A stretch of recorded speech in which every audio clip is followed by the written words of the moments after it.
السلام علیکم۔ بسم اللہ الرحمن الرحیم۔ نحمدہ و نصلی علی رسولہ الکریم۔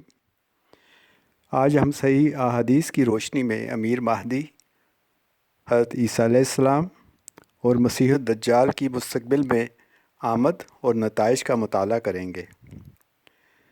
اس سلسلے کی پہلی کڑی امیر مہدی کا ظہور نبی کریم صلی اللہ علیہ وسلم کی امت کے آخری زمانے میں ہوگا۔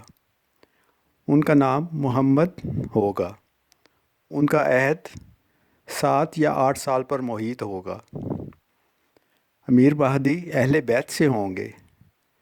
ان کے عہد میں اللہ تعالیٰ بارش نازل کرے گا، زمین کھیتیاں اگائے گی، وہ لوگوں کو بہترین مال عطا کریں گے، مویشی زیادہ ہو جائیں گے، امت کی تعداد بڑھ جائے گی۔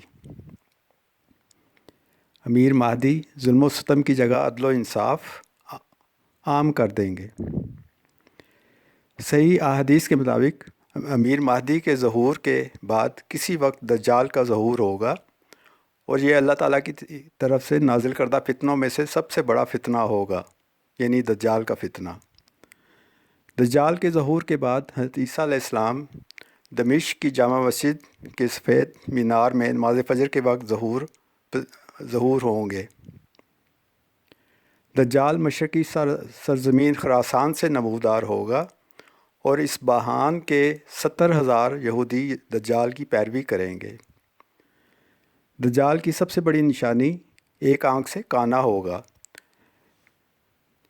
لیکن عجیب اختیارات کا مالک ہونے کی وجہ سے خدائی کا دعویٰ کرے گا، جو کہ جھوٹا ہوگا، کیونکہ کوئی انسان مرنے سے پہلے اپنے رب کو نہیں دے سکتا، اور وہ دجال اپنے رب کے ہونے کا دعویٰ کرے گا۔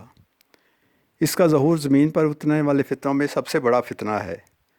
نواس بن سمعان رضی اللہ تعالیٰ عنہ کی روایت کردہ حدیث کے مفہوم کے مطابق دجال ہواؤں کے ذریعے چلنے والے بادل کی طرح زمین میں تیزی کے ساتھ پھیل جائے گا اور ہر طرف فساد برپا کر دے گا۔ دنیا میں دجال کے فساد کا دورانیہ 40 دن کا ہوگا۔ دجال ایک قوم کے پاس آئے گا، لیکن وہ اس کی تکذیب کرے گی۔ اس کی وجہ سے ان کے اموال دجال کے پیچھے چل پڑیں گے، لیکن جو لوگ اس کی تصدیق کریں گے، ان پر اس کے حکم سے آسمان بارشیں برسائے گا، زمین کھیتیاں اگائے گی، اور ان کے چوپائے سیر ہو کر اور زیادہ دودھ کے ساتھ واپس آئیں گے۔ اس کے حکم سے ویران مقامات سے خزانے نکلیں گے، اور شہد کی مکھیوں کی طرح اس کے پیچھے چل پڑیں گے۔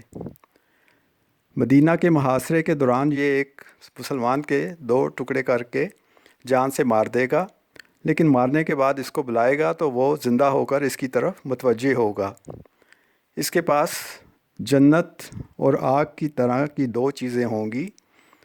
آپ صلی اللہ علیہ وسلم نے فرمایا، جس کا مفہوم یہ ہے کہ دجال جس کو جنت باور کرائے گا وہ حقیقت میں آگ ہوگی، اور جس کے بارے میں آگ ہونے کا دعویٰ کرے گا وہ حقیقت میں جنت ہوگی۔ اس کی پیشانی پر کاف ر لکھا ہوا ہوگا، جس کو ہر مومن پڑھ سکے گا۔ دجال مسجد حرام، مسجد نبوی، مسجد مقدس اور کوہ طور کے قریب نہیں آ سکے گا۔ اس کے علاوہ دجال مدینہ منورہ میں داخل نہیں ہو سکے گا۔ حضرت عیسیٰ علیہ السلام کے نازل ہونے کے بعد بیت المقدس کے نزدیک لط شہر کے دروازے پر دجال حضرت عیسیٰ علیہ السلام کے ہاتھوں قتل ہوگا۔ آپ نے فرمایا، جس نے سورہ الکاف کی ابتدائی 10 آیات یاد کر لیں، وہ دجال کے فتنے سے محفوظ رہے گا۔ مزید حدیث کے مفہوم کے مطابق دجال کو جو یہ جواب دے، اس پر اس کا بس نہیں چلے گا۔ لست ربنا لیکن ربنا اللہ علیہ توکلنا و علیہ انبنا نعوذ باللہ من شر کا۔ ترجمہ: تو ہمارا رب نہیں ہے، ہمارا رب تو اللہ ہے، ہم نے اس پر توکل کیا، اسی کی طرف رجوع کیا، اور ہم تیرے شر سے اللہ تعالیٰ کی پناہ مانگتے ہیں۔ اللہ تعالیٰ سے دعا ہے کہ وہ دجال کے فتنے سے محفوظ رکھے۔ آمین۔ صدق اللہ العظیم۔